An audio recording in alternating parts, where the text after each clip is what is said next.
ser humano e os outros seres humanos. Foi o mote desta 12ª edição, a edição 11 do Festival Internacional de Teatro Equinócio, e que nos levou a uma programação que conteve espetáculos que tinham como intenção provocar não qualquer tipo de solução para qualquer tipo de questão que consideramos que é fundamental nesta altura que seja refletida por nós enquanto sociedade, mas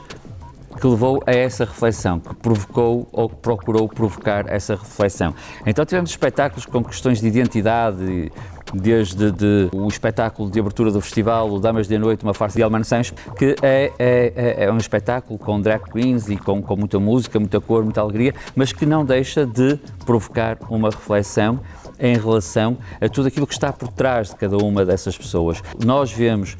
a transformação, nós vemos a persona, mas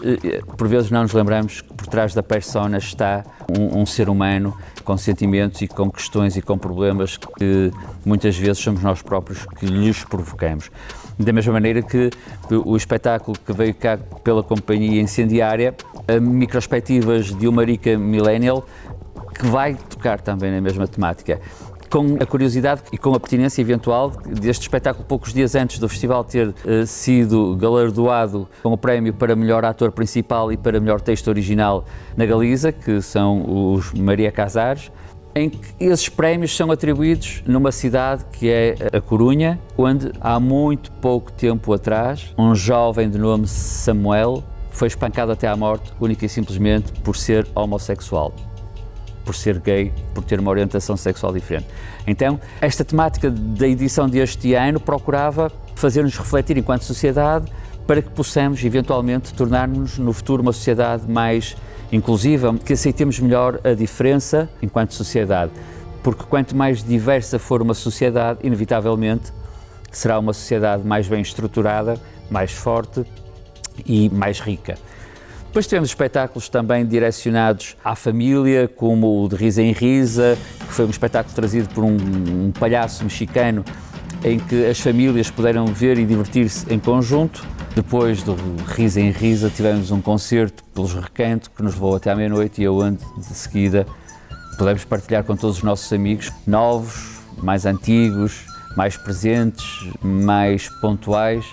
a comemoração do 24º aniversário da Varazim Teatro.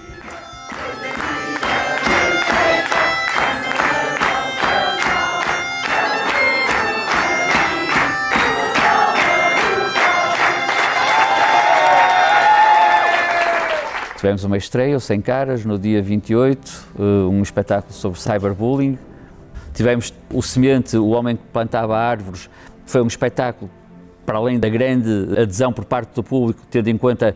toda a sua componente estética, poética, visual, o próprio texto singelo, simples, mas de uma profundidade bastante grande, que nos leva a pensar nas questões da sustentabilidade, nas questões ambientais, algo que nos dias de hoje nos parece também fundamental termos em conta e refletirmos sobre isso, e que teve também uma característica, constitui em si mesmo um marco histórico para o teatro na Póvoa de Varzim, uma vez que foi a primeira vez que tivemos um espetáculo de teatro com tradução para a língua gestual portuguesa e também com audiodescrição para pessoas com deficiência visual. Nesse espetáculo tivemos a adesão de um número de público considerável de pessoas cegas ou ambliopes, e que uma grande parte dessas pessoas foi a primeira vez que teve contacto com estas técnicas e que puderam, através delas, usufruir de uma forma mais plena, mais igualitária de um espetáculo de teatro. Isto para nós é importante, é um marco que nós não iremos esquecer e que deverá servir de farol para o festival, e não só o festival, toda a atividade da Varazim Teatro e da Companhia Certa, inevitavelmente terá que no futuro ter atenção a estas questões e termos uma relação com este público mais cuidada, mais regular e sem dúvida alguma, para repetir, de tal forma que também no espetáculo do Jojo, que foi um espetáculo com técnicas não muito comuns, que é o desenho na areia, com retroprojeção, conjuntamente com marioneta e com música ao vivo, teve mais uma vez a audiodescrição para as pessoas com deficiência visual. E isto foi apenas o primeiro passo. Garantidamente teremos que dar muitos mais passos neste sentido e estamos muito com vontade de o fazer. Tivemos outros espetáculos que tocaram outro tipo de temáticas, por exemplo, nesta questão da pandemia, que foi quando este festival foi todo pensado e todo desenvolvido e todo construído do ponto de vista do pensamento e da filosofia que lhe queríamos atribuir, que lhe queríamos incutir. Inevitavelmente, uma das situações que passou muito pela casa de cada um de nós foi a questão das pessoas idosas nos asilos, nos lares. Inevitavelmente estiveram submetidas a uma solidão, a um silêncio. Algumas delas, infelizmente, passaram por fases muito difíceis, outras acabaram mesmo por falecer, como todos nós sabemos, numa completa solidão, sem poderem dar a mão a um familiar, sem poderem ter um beijo, um abraço de alguém que lhes era querido, e tivemos que tocar também nessa temática e fizemos-lo através do espetáculo A Idade do Silêncio do Teatro do Mar.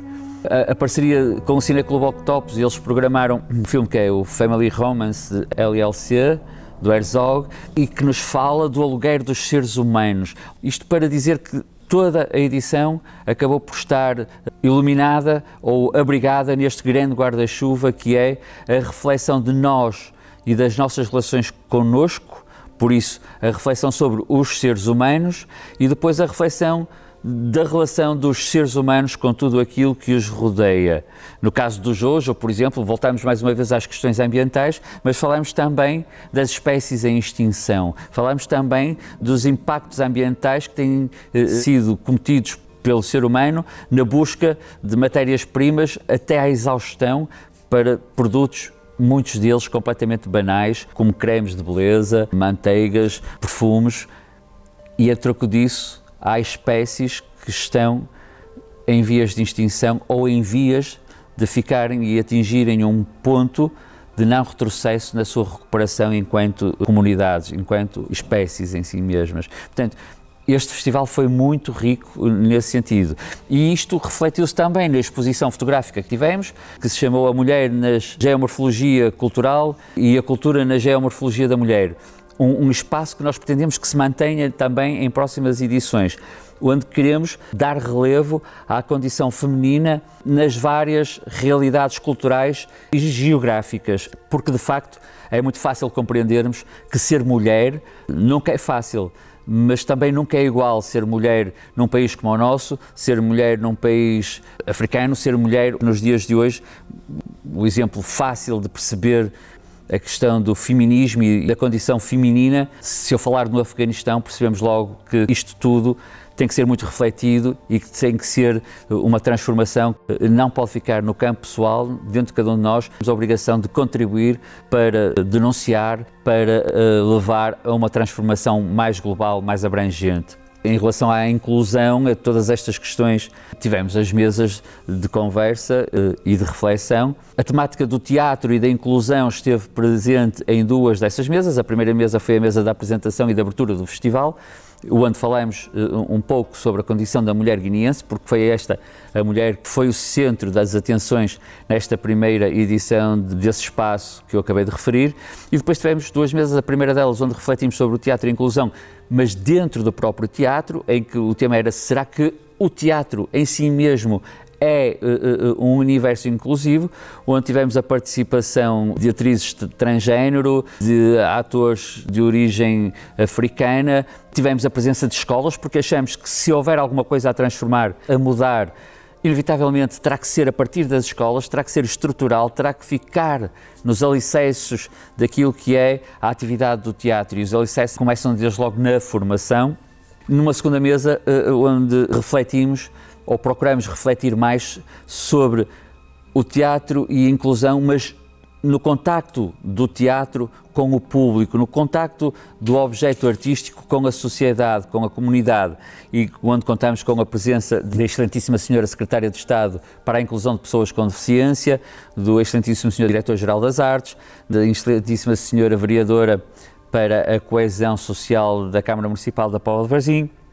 e representantes de várias instituições, desde o Acesso Cultura, que é, na nossa opinião, uma referência no sentido de poder ajudar a uma tomada maior de consciência sobre estas temáticas, da acessibilidade, da inclusão, Tivemos a ACAPO do Porto, que é a Associação de Cegos e Ambliopes Portugueses. Tivemos a Associação de Surdos do Porto, também uma APADI, uma instituição, uma IPSS da Póvoa de Varzim, que se dedica ao cuidado, ao apoio de pessoas com deficiência intelectual, cognitiva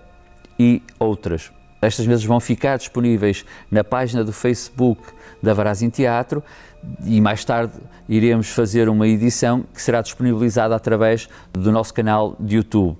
porque acreditamos que se geraram ideias, se geraram pensamentos, se geraram reflexões, se alertaram situações que são importantes chegarem ao maior número de gente possível. É a nossa tentativa de contributo para que a cultura se possa transformar e, se transformando, contribua também para uma transformação da sociedade, para que no futuro sejamos todos muito mais capazes de aceitar a diferença e tenhamos cada vez mais algum orgulho em fazermos parte de uma sociedade diversificada, porque é aí que está, inevitavelmente, a riqueza das sociedades.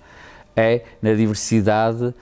cultural, na diversidade de pensamento, na diversidade que se constrói uma sociedade forte. Não podemos deixar também de referir que hoje fechamos este festival, que inevitavelmente teve um crescimento do ponto de vista do público, e esse crescimento não diminuiu a satisfação que cada uma das pessoas saiu daqui no final de cada um dos espetáculos, e o de hoje, do encerramento, não foi diferente. Hoje tivemos aqui o À Espera de Beckett, Quá Quá Quá, da autoria de Jorge Lourenço Figueira, que nos levou eventualmente para um teatro um bocadinho mais próximo daquilo que é o convencional em relação a alguns dos outros espetáculos, mas que não deixou de ter bastante humor, ser subtil e nos fazer refletir sobre uma outra coisa que também durante a pandemia foi algo que esteve muito presente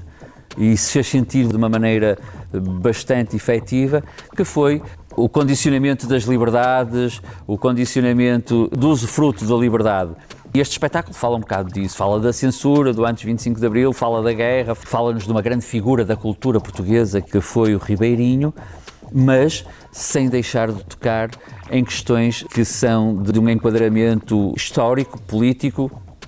que vale a pena não nos esquecermos, sobretudo nos dias que corremos e que atravessamos. Eventualmente, cada um de nós pensaria que fosse tão necessário pensarmos sobre estas questões das liberdades, do racismo, da xenofobia, todas as discriminações sobre violências praticadas sobre as minorias, sobre as etnias e que, de alguma maneira, nesta peça divertida, cómica, com uma referência literária bastante marcada sobre o À Espera de Godot, que é à volta de tudo isso que foi construída toda a dramaturgia, mas que nos leva a refletir sobre isso, nos permite lembrar isso. E nós não queremos esquecer a realidade que vivíamos há cerca de 50 anos atrás